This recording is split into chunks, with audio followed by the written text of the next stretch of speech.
I want to say a couple things about this class, about the course. Every semester it's different. I don't have preset lectures. I don't have. I will sometimes I will use similar slides, but mostly it's not. My ideas change. What's in the news changes. Lots of things. It's an ever evolving process, and I myself am an ever evolving process of the way I think about these issues.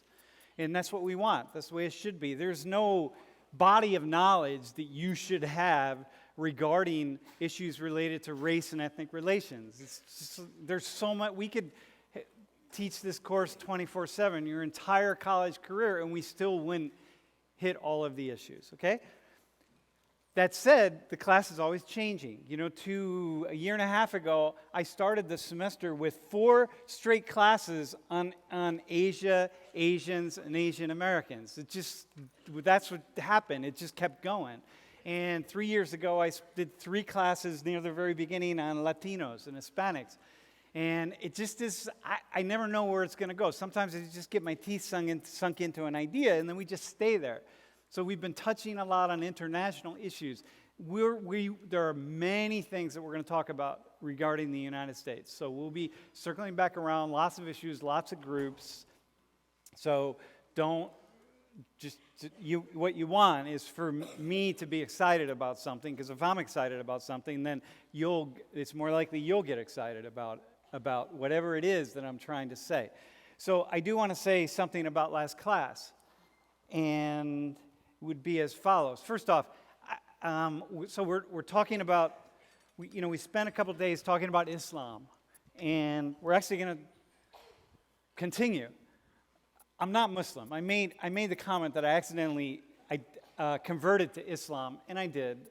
But once this guy told me that I couldn't believe in evolution, I said, okay, well, I can't throw that out the door. So, but I can be a Muslim. I'm good. I'm comfortable in a mosque, but I'm comfortable in lots of places. Okay, so I can be anything. And I grew up in a world of Christianity. I was raised in the Christian church. I was baptized. I was confirmed. For all that matters, I'm still counted as a Christian.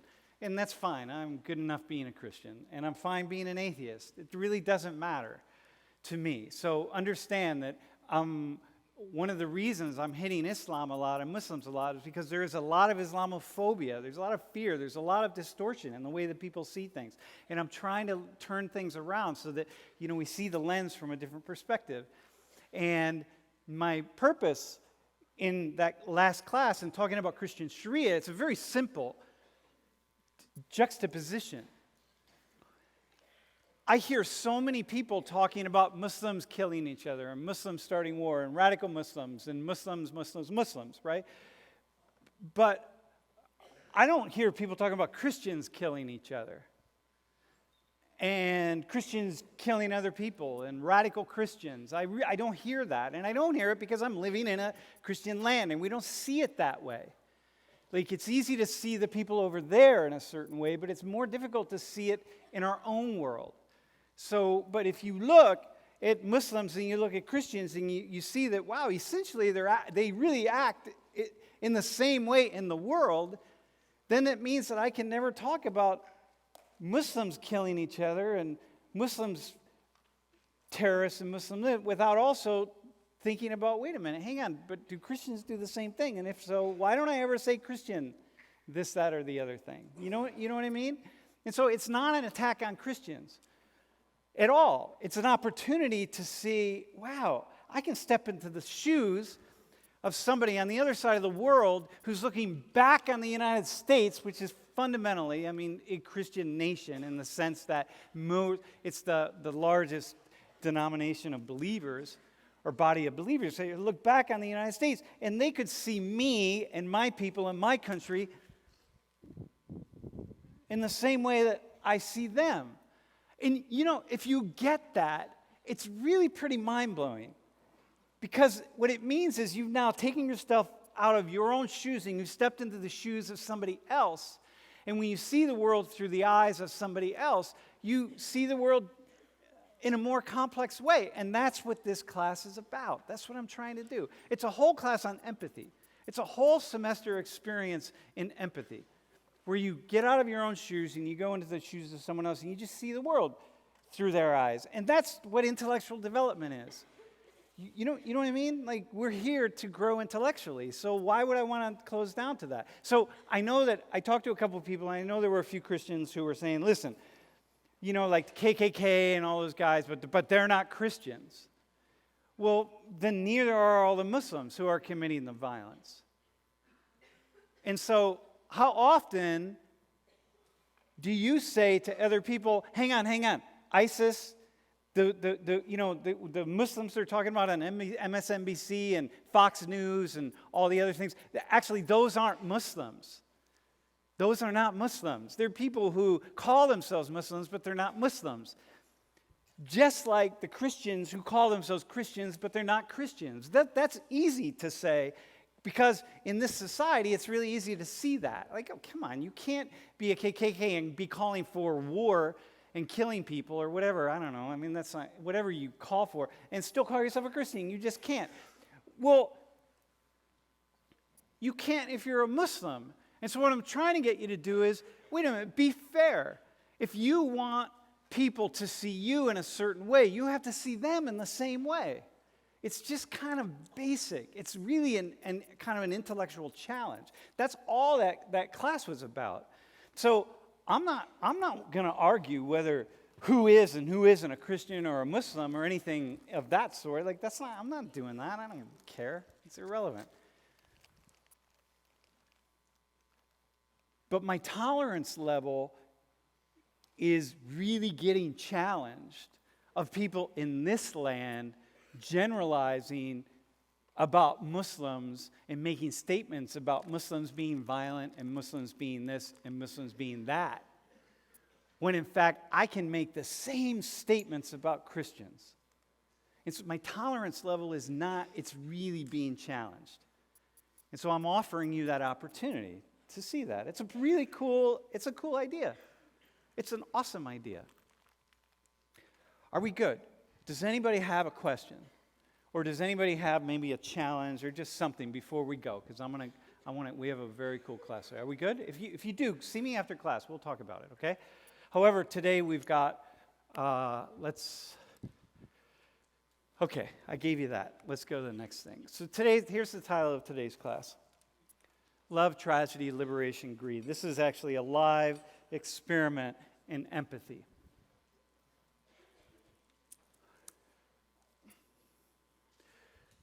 Okay, 9/11. Yesterday was the anniversary of 9/11. I'm hoping that we all took a moment. I know that some students had a ceremony of sorts on Old Main Lawn, which is very cool.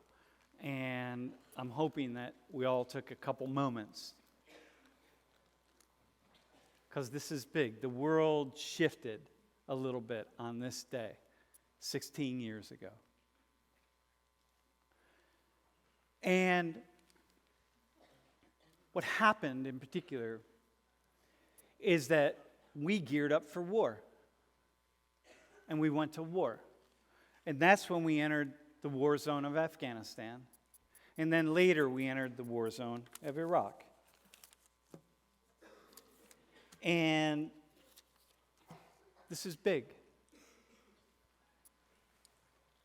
Because many people died on this day, 9/11, and many, many, many, many more people died in subsequent years. Innocent people. And many lives have been disrupted in ways that are just really almost impossible to comprehend.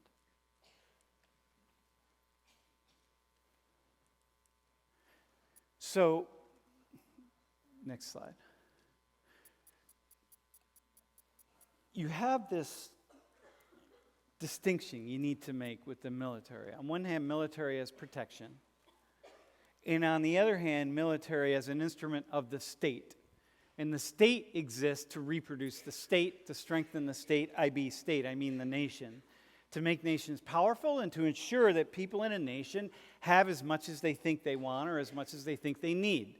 That's the role of one's government, to protect you and to look out for your interests. Well, what happened after we got Osama bin Laden out of Afghanistan, which was Rafi's country, our government, people in the government, decided, hey, we're going to go into Iraq. Because we fought a war with Iraq in the early 90s, but now we're going to actually go into Iraq. And we're going to take out this guy named Saddam Hussein, who's this really evil dictator. People didn't talk a lot about, so I'm going back 16 years. People didn't talk much about how we helped Saddam Hussein over the years. We helped keep him in power. We helped stabilize him in all these ways. Didn't talk much about that, but we were just going to go into Iraq. And it's very clear at the time and afterwards that we went into Iraq because of oil. Security, fundamental oil. People had their eyes set on Iraqi oil. Our government, our business, people in charge, going to go after oil. Somebody else's oil.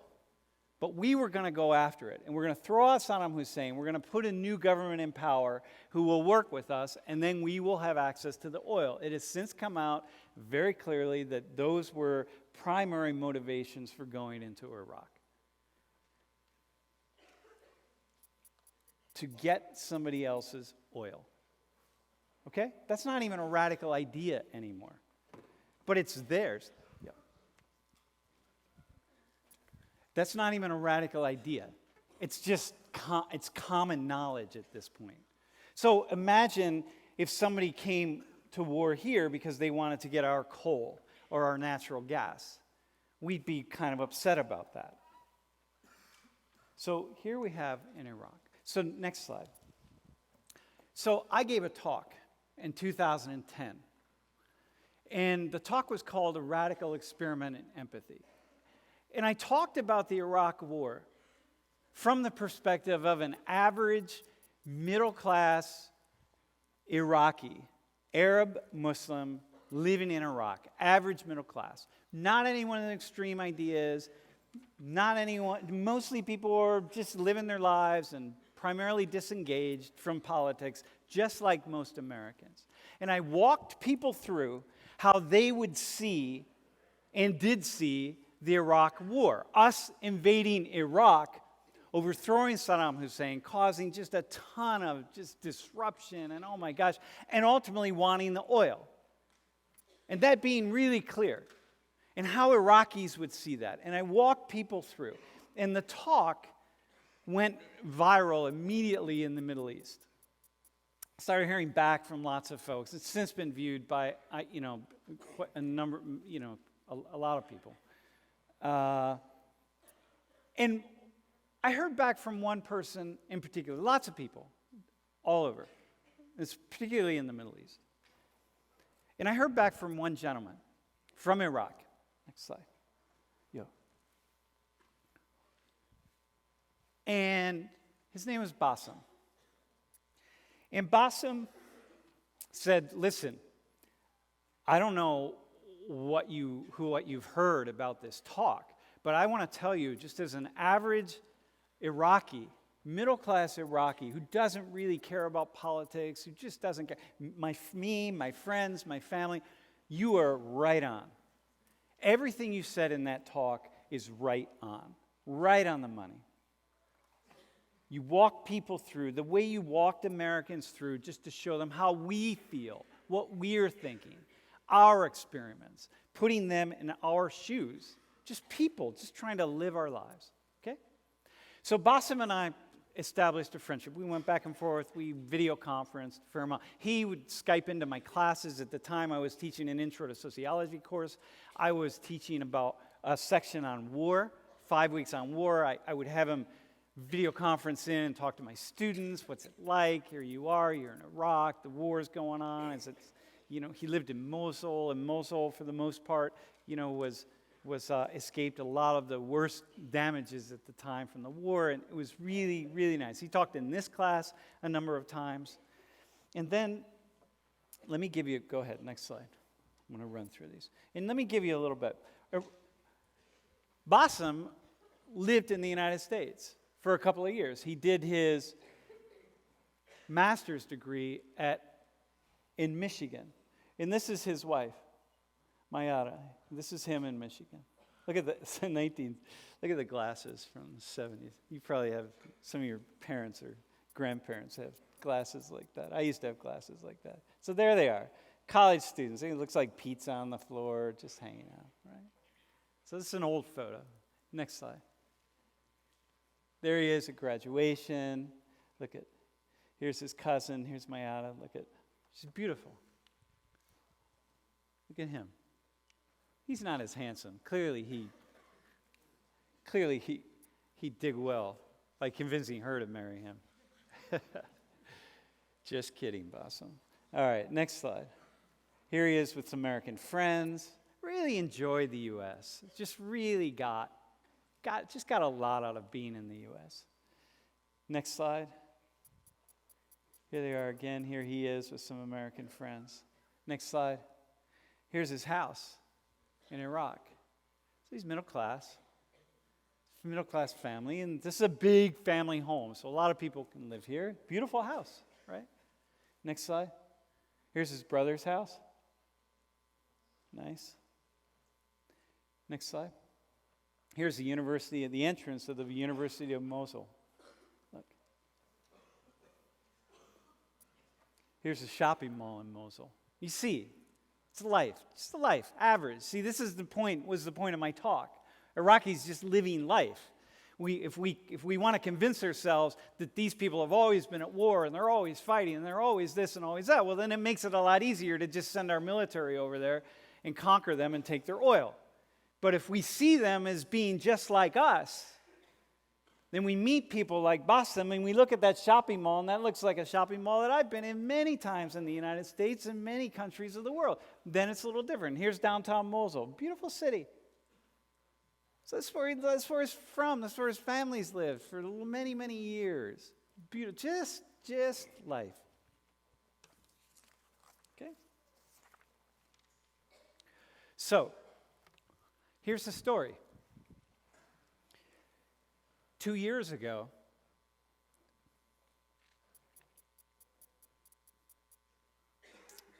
I was sitting in a hotel room in St. Louis.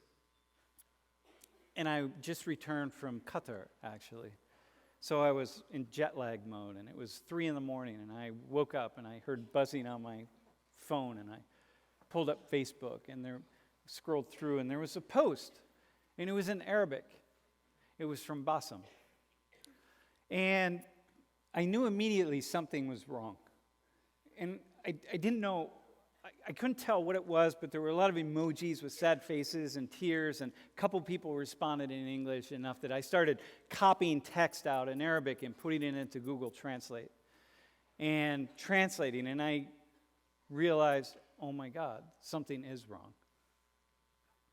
Turns out, what happened was the Americans had bombed his house and his brother's house. And an errant bomb or bad coordinates or something, but not anything dealing with him. Not anything dealing with him. Not involved in anything bad or negative. An accident in some way, but bombed his house. Okay? Next slide. So, his wife died. His daughter died. That's his daughter in the bottom left. His brother died. And his nephew died. That's his brother's son. Now, this is just a bomb.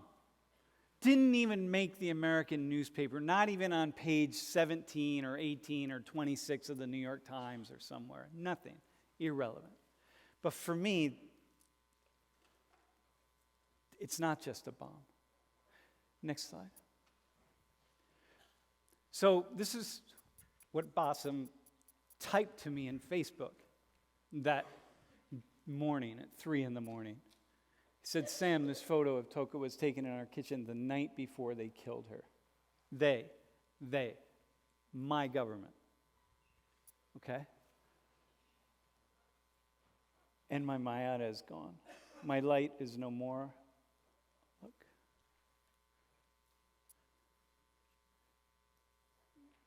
Next slide. That's his house. Right. Next slide. That's his brother's house. Right. He himself suffered serious damage, broke his hip, had to go, later was able to go to Turkey for an operation.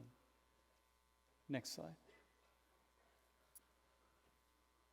Then he sent that.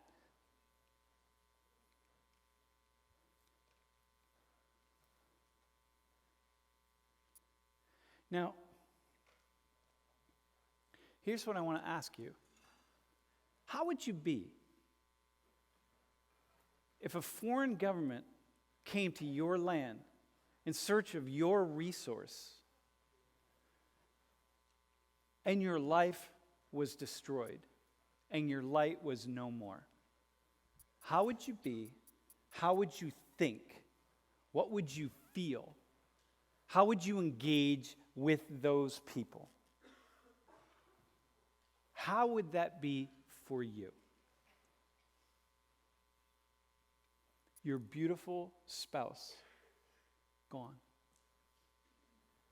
Everything,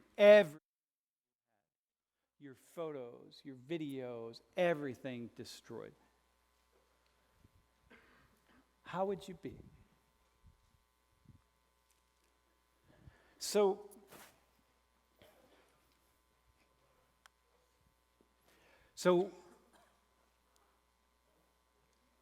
I want you to meet Basim. And this is Basim. Hello, Basim. Can you hear? We're good. Basim, how are you? Hello, Sam. I'm good. Thanks for coming once again. Thank you.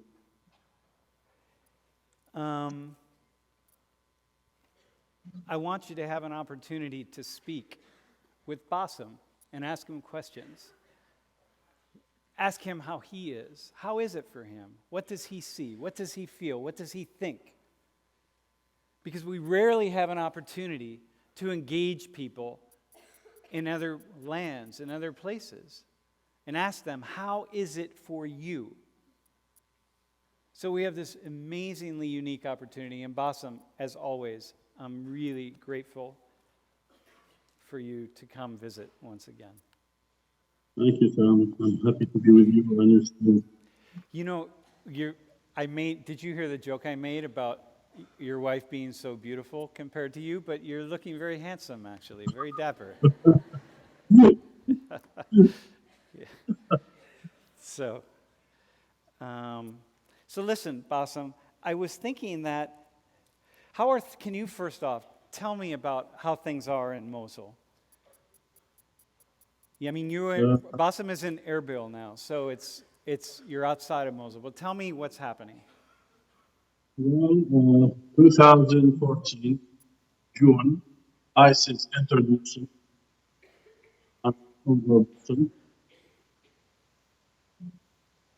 Go. You hear me, Sam? Yeah, I can hear you now. Better. Yeah. Yeah.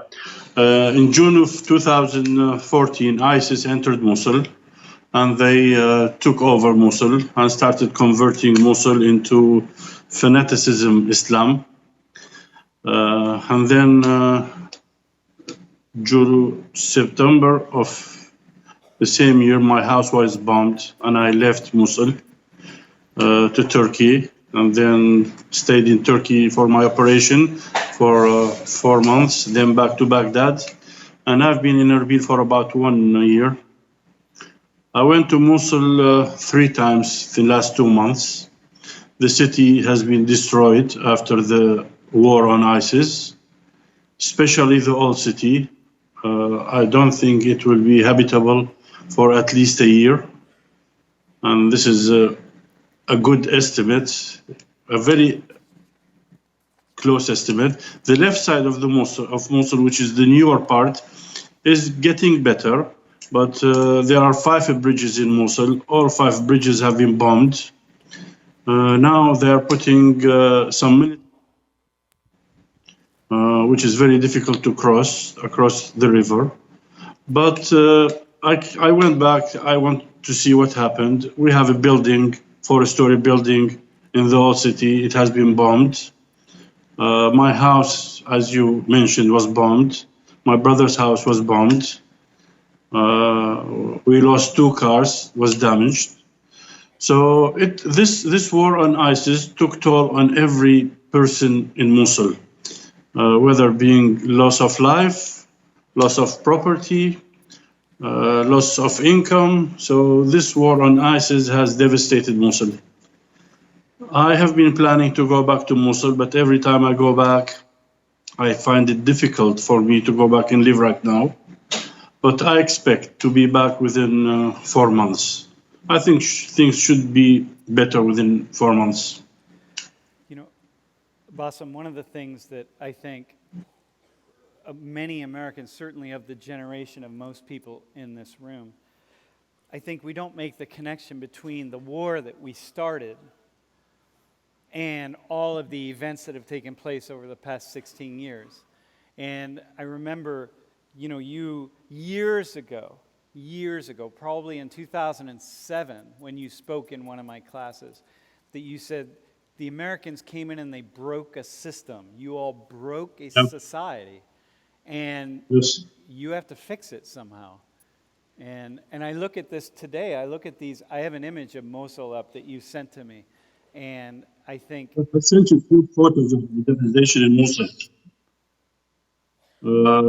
In 2003, when the Americans invaded Iraq, looking for the WMDs, weapons of mass destruction, which they found none. They broke down the system. They broke down the military system. They broke down the education system. Everything was dismantled. And then we were, since 2003, new Islamic parties took over the country. And you know my view of Islamic rule. I oppose any Islamic rule. I'm a Muslim, but I don't want to be ruled by religion. I want to be ruled by civilian governments. So Islam has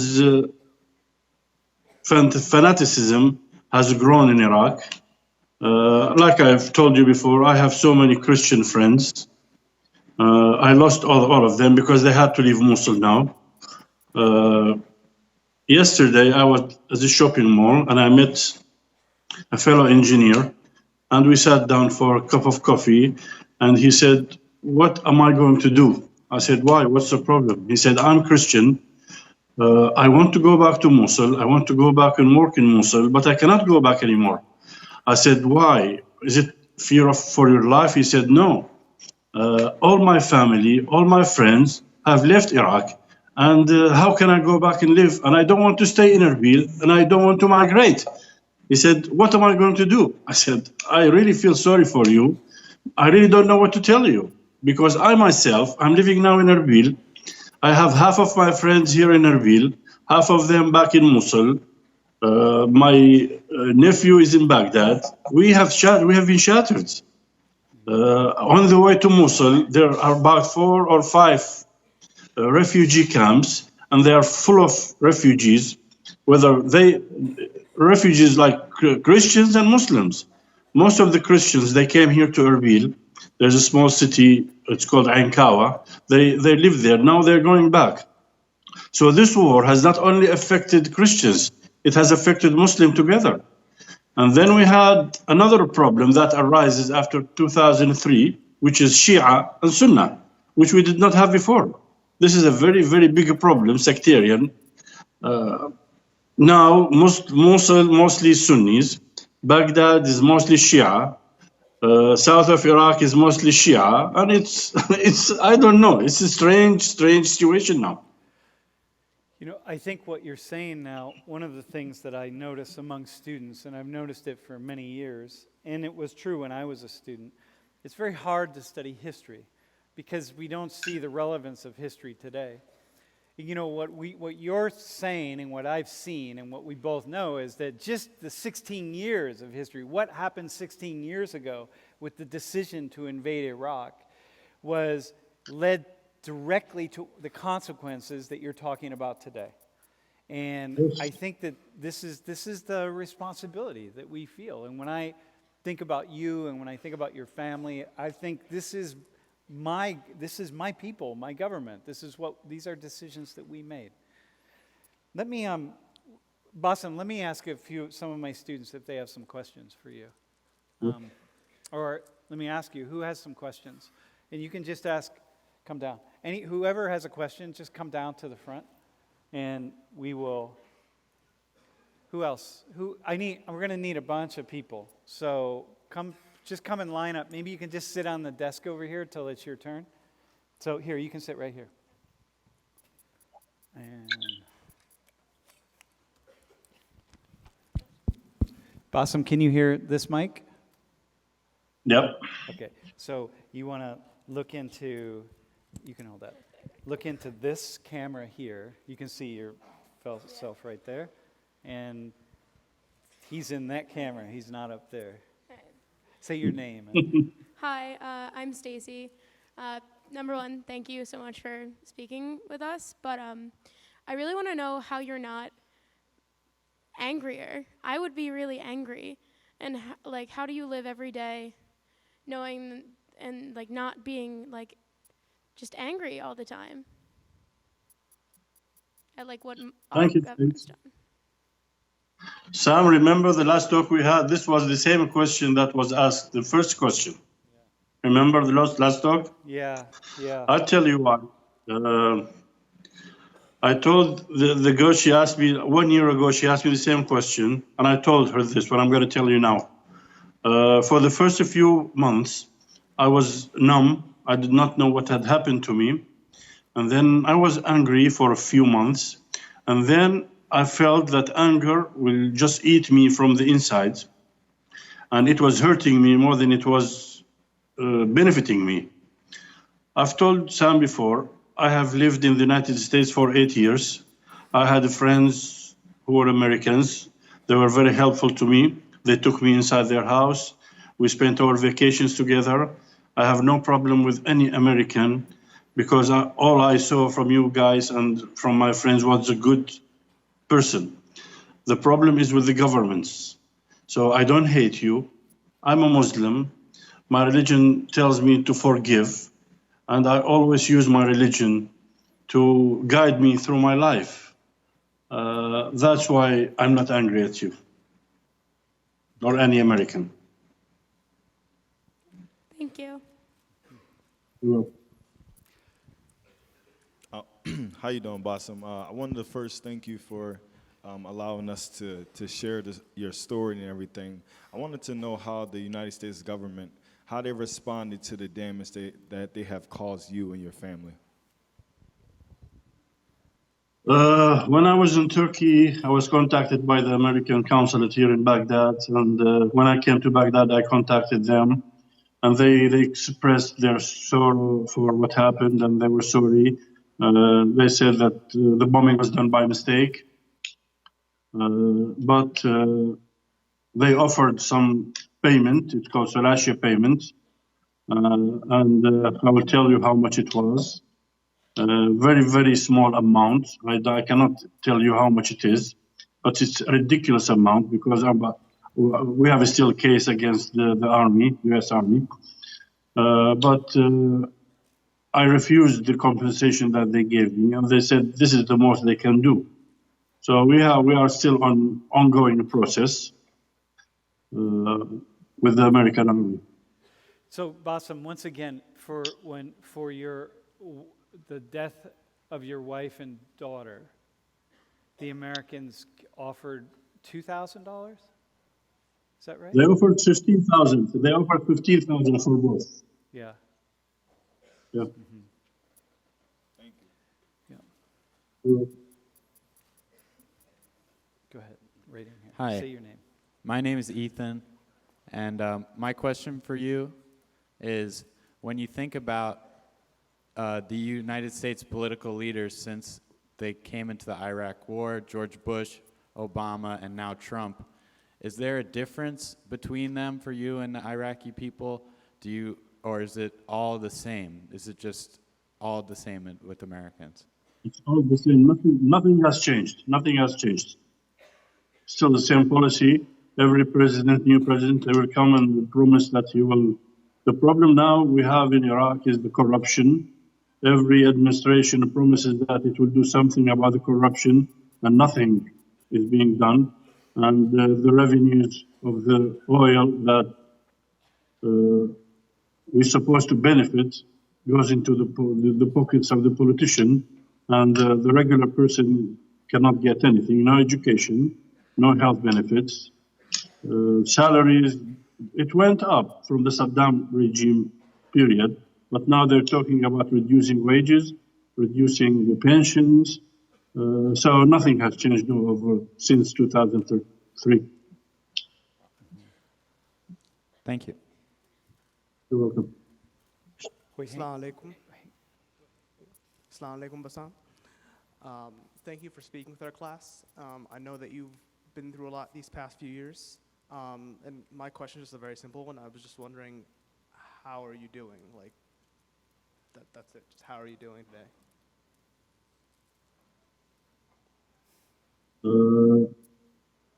I'm a Muslim, but I am not.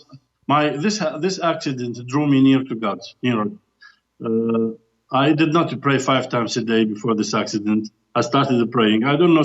There was some bond that developed after my accident and the loss of my family, my wife, my daughter, my brother, my nephew, and then when 2 minutes after the bombing, I was just wondering what just happened to me.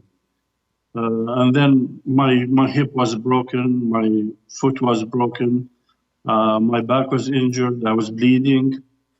And then they took me to the emergency room. Then 3-4 days later, I realized that God has blessed me. For some reason, why am I alive? And my wife, who was next to me, probably 2 feet away from me, she's dead. So God must have a plan for me. And my life has not ended on this earth. So I better not stay angry, because anger will just consume me. I cannot do nothing. What can I do? Even if I stay angry, I have to go on living. Life goes on. And God gave us the best gift that we have as humans is the ability to forget. I cannot forget my wife. I cannot forget my daughter. I cannot forget what happened to me. But I have to go on living. Otherwise, I'll be destroyed. I have my son to take care of. So I just have to go on living. Thank you. Hey, and Basim, you have a new daughter-in-law, correct? Yeah, I have a new daughter-in-law. Her name is Zina.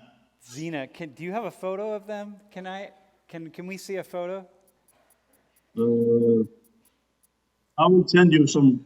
I will try to send you something from my. All right, when you Yeah. get it, you send me a photo and I'll show the class. Yeah.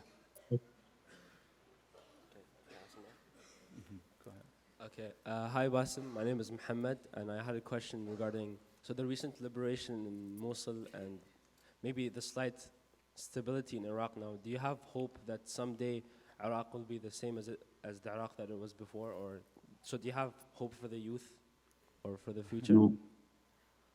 No, I don't have any. I'm not optimistic of what's happening. No, I don't think it will be back the same. There's no way. Everything has changed to the worse. I hope maybe another generation will benefit, probably 20, 30 years. I hope so. I don't know. But in the foreseeable future, I don't think anything will come out of it good. Where are you? Sorry? Where are you from? Oh, I'm from the UAE, Abu Dhabi. Nice to meet you. Nice to meet you too. Hi, my name is Jake, and I was just wondering, before the U.S. came in, obviously the U.S. did more damage to your family than ISIS ever could have, but what threat did ISIS pose to you before the U.S. came in? US came in 2003. ISIS came in 2014. I meant more specifically with the bombings that happened. Like, when ISIS came in, what threat did they pose to you, I guess? Isn't that why the U.S. Was bombing Mosul, because ISIS was present in the area? Well, when they first came in, they changed our way of life. First of all, they forced us to grow beards, shave mustaches, cut our pants like 20 centimeters above the floor. They forced women to wear veil. They forced women not to drive cars anymore. That we have to close our businesses 5 times a day during prayer time. They stopped us from internet. They stopped watching satellite TV. They started meddling in every affair. They changed the way of life. That's what happens. That's what happens. All right, thank you. My name's Noah. My question for you is that you're very clearly, you and what's left of your family are very clearly educated and qualified, and you don't seem to have much hope for the recovery of Iraq and Mosul. So what is keeping you in Iraq, and what makes you want to return to Mosul despite that? Okay, I graduated 1988. I had the opportunity to stay and work in the United States, but the culture, our culture as Arabs is different than cultures of the West. We have an obligation to our family. We have obligations to our, my father, he said, I want you back. And my respect to my father and my mother, I had to go back. I had to go back. Once I went back to Iraq, to 1988, I was drafted in the army. I was in the Corps of Engineers. Then came out of the army. We had a business, my father's business, a pharmacy. So he just wanted me to be with him, and he was getting old. We were 2 sons, me and my later brother. So our obligation to our family has made me go back to Iraq. Now, for me, at my age, I find it very difficult for me to go anywhere else. What can I do? I mean, even though I have a U.S. education, but you guys, you know the competition in the United States. There's no way for me to find a job in the United States. Plus, after my operation, my health is not as good as it used to be before. I get tired quickly. I cannot work for too long. I had a job with a Chinese company in Mosul. I was the account manager for the telecommunication company in Mosul, and I was doing very well. But now it's not easy for me to leave Mosul because where would I go? Where would I go? I cannot work anywhere. What did you say at the end there? Did you ask me a question? Say again, please. I can hear you. Yeah. Can you repeat what you said, please? Yeah. Listen. Oh, Yeah. did you ask me a question at the end there? Besides, No, where no, did no. you go? Oh, okay. Thank you so much. Thanks for your question. We have one more. Is there one more person, Basim? Hello, my name is Lucia. Thank you so much for coming in and talking to my class. I did write my question down so I wouldn't forget, so excuse me if I don't make eye contact. If you cannot look to the U.S. government for an end to violence or help after tragedies, who do you look towards? Was there any Iraqi organization that provided financial or emotional support for you after your tragedy or for families like you? Well, I do want for them to compensate me for what happened because I have to rebuild. I want to rebuild my house. I want to build a house for my son. So, and I want them to pay for what they did to me, which was wrong. So the payment is not only monetary, but I want justice.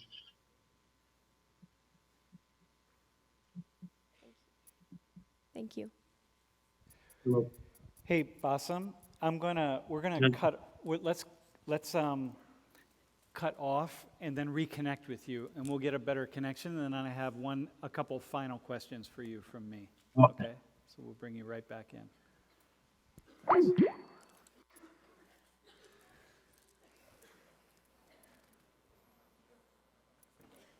You know, what he said at the end there was justice. He'd like to have justice, but he doesn't know what that means, and nor do many of us, I suppose, know what it means. Okay. Are we in? Did you call him, or is he calling you?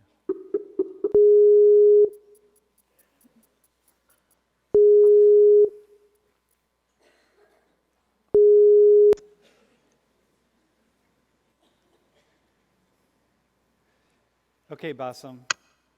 I think we're good. You can. Yep. So, tell me, I'm a teacher, you're a teacher, you're teaching right now. You're not a teacher by profession, but you are a teacher by vocation in your actions, and I really appreciate your teachings. And so I'm wondering if you could say a few final words to my students, most of whom are very young, about their lives, about their vision, about what you've learned these past years. Yeah. My first I don't want to call it advice, but I want to ask them to be more aware of people and places outside of the United States. I spoke to many soldiers in 2003 who came to Iraq. I spoke to many soldiers, and many of them, they have not heard of Iraq before. I think in your schools, there's a lack of geography teaching and history teaching. So you have to compensate by doing personal work. We live in a global, we are very close to each other now. 20 years ago, what's happening now between me and you talking over the net was impossible. I visited Epcot Center in 1982, and there was talking about a new telephone that you can see who's talking next to you. That was like science fiction in 1982. And there was this guy who was doing his work in the field, driving his harvester, and his wife at home. She's in the kitchen, and it was like a miracle. Now the world has been brought so close with this technology, so you have to be aware of everybody around you, and that life is not only about the United States. There are people who are needy. There are people who are just like you want to be healthy, you want your family to have a good life. There are other people who want to be the same. Yesterday, I was watching on TV a guy who works in some South America country, and he works for 20 hours a day in cocoa farms, and he gets $4 a day. I mean, come on. You have to be passionate about other people. You have to learn of other people's needs. The other thing is the media. The media in the United States controls everybody. Your view of the outside world is through your media. I have rarely seen. I've lived in Europe. I lived in England for 2 years, just less under 2 years. Uh, in England, I found people to be more aware of what is happening around the world than the American people. And I've said this before many times. I want this to reach you guys. I want you to be to understand what's happening around you, not just the United States, all over the world.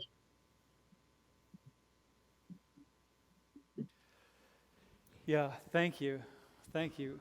I really appreciate your time. I appreciate you coming. And I appreciate your friendship. And One last note. One last note. Remember we talked about Marie. Can you show them the picture of Marie?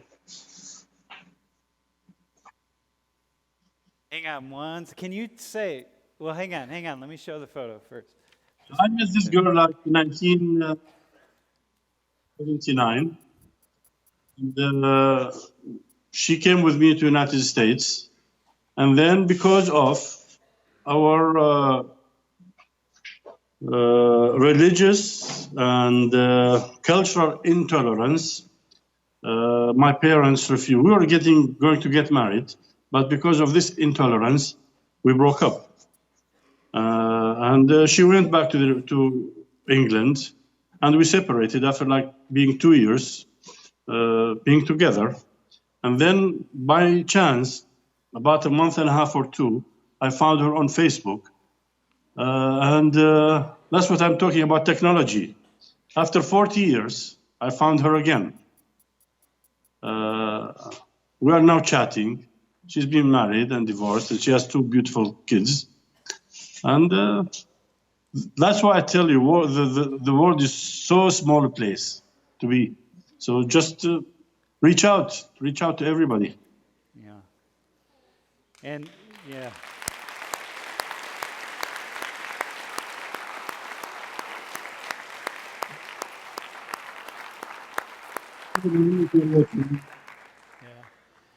Yeah, thank you. That's a beautiful story. Yep. Enjoyed being with your class again. I wish your students the best of luck. You have a great master of things. I wish I was in your class. I wish I can attend one of your classes. You guys are lucky to have Sam Richard with you. Yeah. I'm not sure they know that or believe that. My mother used to say that, but she was the only one. Hey, listen, Basim, and if somebody would like to contact you, I can give them your contact information, yeah? Is Sure, that fine? no problem. Okay, lovely. Yeah, hey, thank you. Once again, can we, some applause.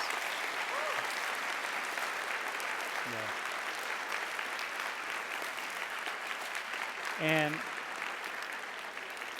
And do me a favor, send me on my phone or through Skype a photo of your son and daughter-in-law so I can show my class. Their wedding Just a photo minute. would be really nice. Oh, wait, hang on. Maybe we have it here. Just a minute, Sam.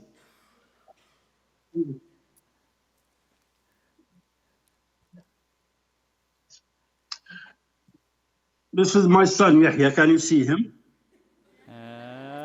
Pull back just a This little. is the best I can do. This is his lovely wife. Nah. Wait, pull You it see her? back just a little, away from the camera. Yeah. Nice, thanks. Yeah, beautiful. Give him our regards, and give Marie our regards. Yeah. All right, take care. We'll talk. Hey, can I just say thank you for, I know that you didn't really choose to welcome, but thank you for welcoming my friend into class.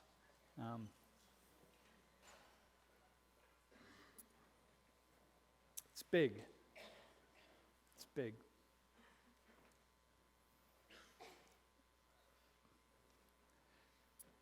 And, this idea that of forgiveness. Forgiveness. Here's a man who has every reason to not forgive, and he forgives. And this is what his religion has taught him.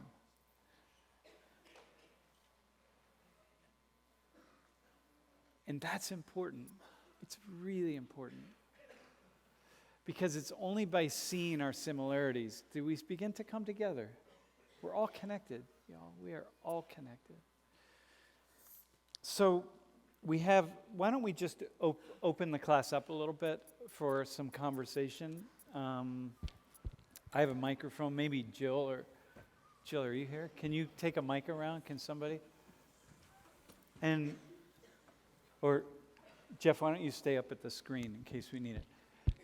Who has some questions? Could be about anything connected to this. Maybe a question. Maybe some Christians. Maybe you're still kind of thoughtful or concerned or thinking about. Hang on. Let me get this guy first. And just stand up and say your name and your question. Hello, my name is Ben. Just one of the things that I noticed while he was talking, and we were wondering why he wasn't angry, and he was talking about how in his religion, his God gave him a plan and an opportunity to survive, and that he was thankful for that. And as he was talking, if you just listened for a second, if any of you were Christian, he could have been very much talking about Christianity, because a lot of the things that you learn is exactly the same.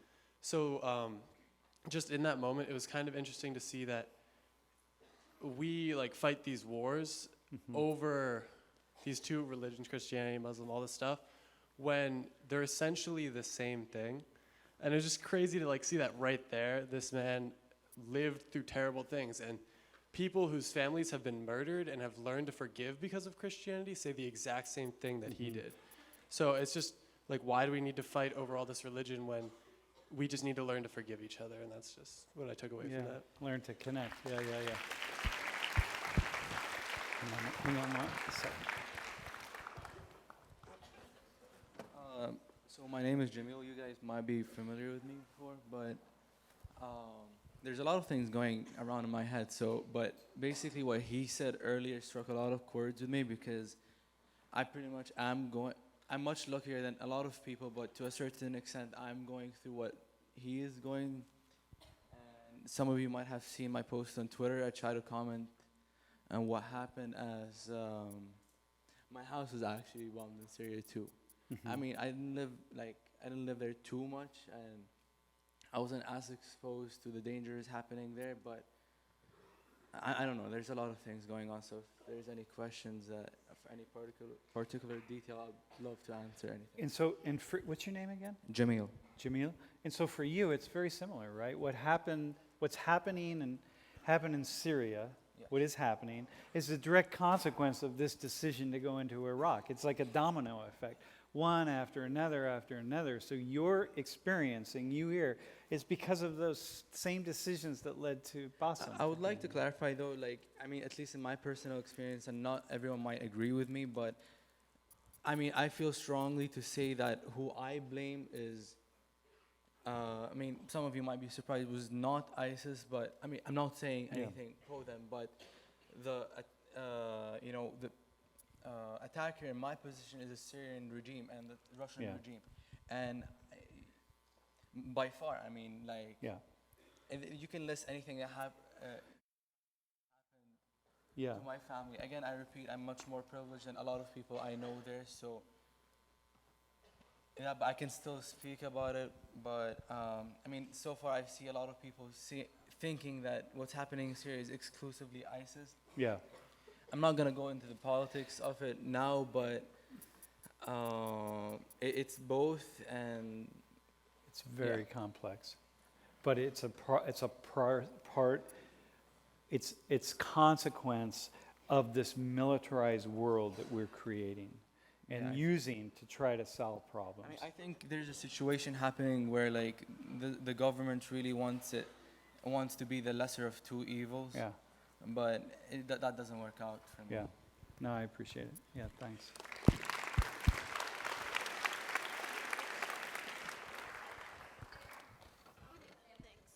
All right.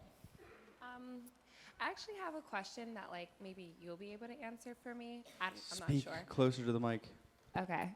Can you hear me? Yep, you can stand up. What's your name?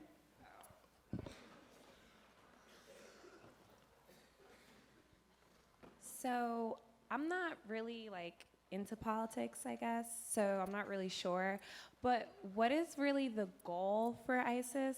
And like why, like I guess they're an extremist group, but like what's the goal of like I guess hurting your own people? I don't get it. Okay, so here, beautiful question. I'm going to respond to it as soon as Zoe asks her question, okay?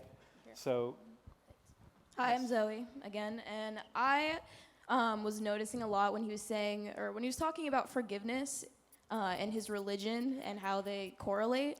I was talking to like other people and how forgiveness is in their religions as well. And what I was thinking about was like, I feel like I've always been very forgiving, but I never really considered myself to be a part of any one religion.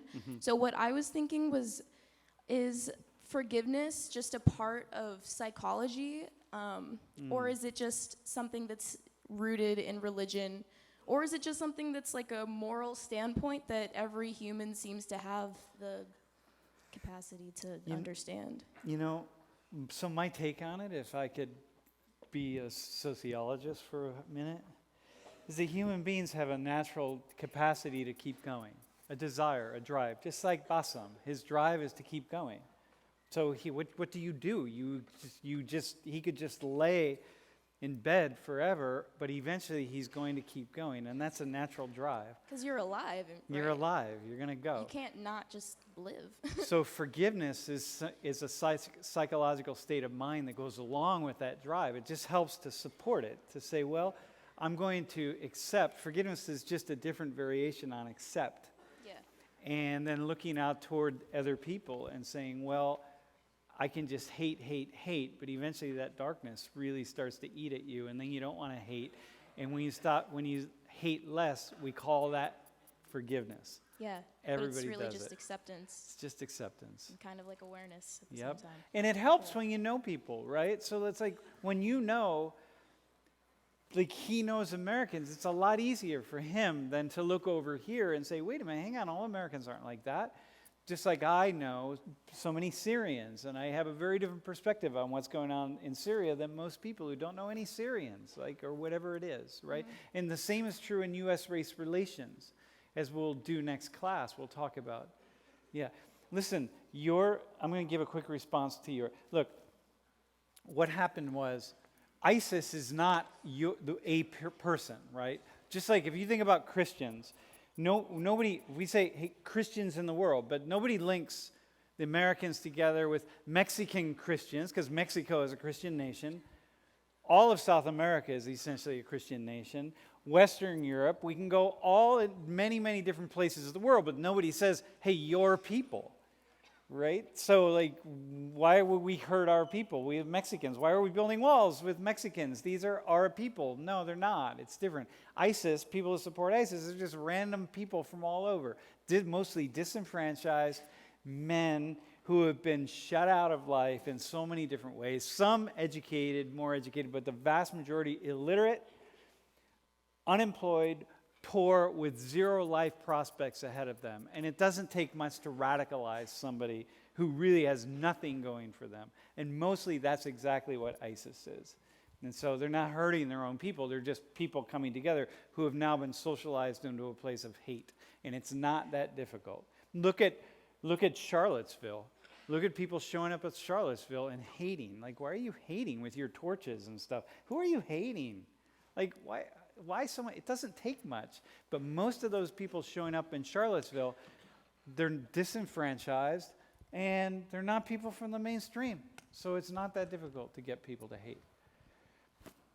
Jill, do you have? Okay. Here, right here in the front. Yes. Okay. I think that one thing that I keep with me is the fact that the oppressor may change. I mean, the United States went in and did blah, blah, blah. You can Might be like in Syria, the Russians or the Exactly. Assad regime. And or you the, erase the United States from the globe, and someone else will have an economical interest that Yes. will make a difference, or a need of power, or whatever. So, this is my first year college experience, and I'm trying to read the cues around. And one of the first things I noticed when I arrived in January is what I call the whatever phase. That is so typical here. And the way I see it is that the message in the overall should be, we have to care, we have to care, we have to care. This is our business too. And just like if you read about H&M is hiring kids and that's how they get their t-shirts to be $10. It's your personal option to say, I'm not buying there anymore. In the same way, what I feel we should stay with is Basim's pain is our pain. And then it matters that you know what's going on. And then it matters that you know that people are suffering and that you can take ownership, accountability, responsibility at your level, at your tiny level, that you can do it. Yeah. Thanks for that. The thing I take from that is like, look, Basim, here's the thing, y'all, right? One day Basim's just living his life, and the next day a bomb hits his house and kills his loved ones. And that can be anybody. And so it's not that I personally don't walk around with fear and negativity and so on, but I do walk around with an awareness of lots of people, and it helps for me because I'm connected to so many different people, including here in the United States. But that's your message. Yes, ma'am. So, sorry, as I fall in front of this 730-person lecture class, what I've gained thus far in this class, and I think everyone can agree with me, is that we have the opportunity and we have the option to restore humanity. Watching that man speak in front of me and each and every one of us, I don't think we understand that there's conflict in other countries, and we are so dense to judge. So what I wanted to do is thank you and to thank everyone here, because we have the option to restore humanity, and that is what we should be doing. Yeah, thanks.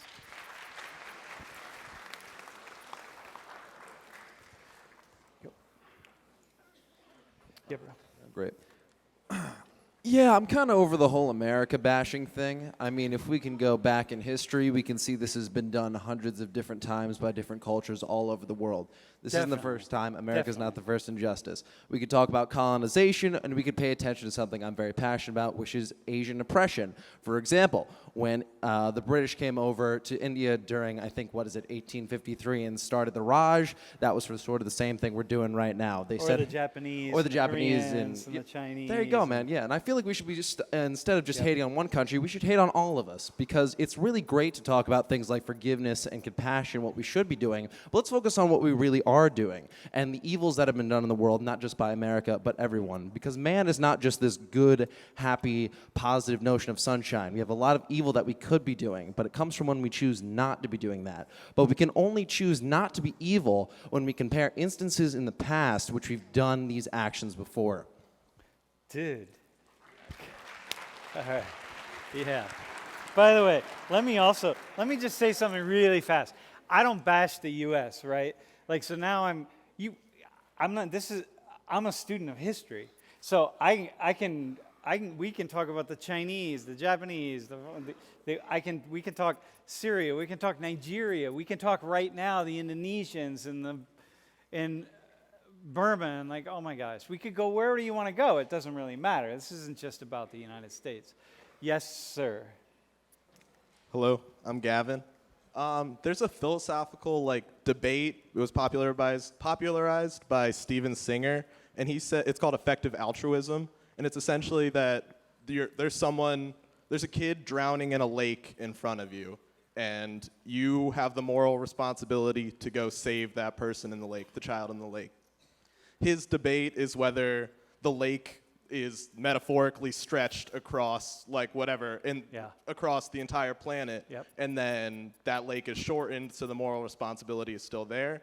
How do you take that side without sort of siding to maybe an organization that really narrows the side? How can you actually save someone there when it's over there? Dude, yeah, and why not just turn to the person next to me and engage that person? Why do I need to go to the other side of the world when I can just talk to her right here? Really. And so I think a lot of times we look elsewhere, and we look really far because that way we don't have to deal with the things that are right around us, which is much of what we're going to be talking about as we go through the semester. Dude, beautiful question. Yeah. Okay, listen, you all. Take this stuff into your discussion groups. Have good discussion groups.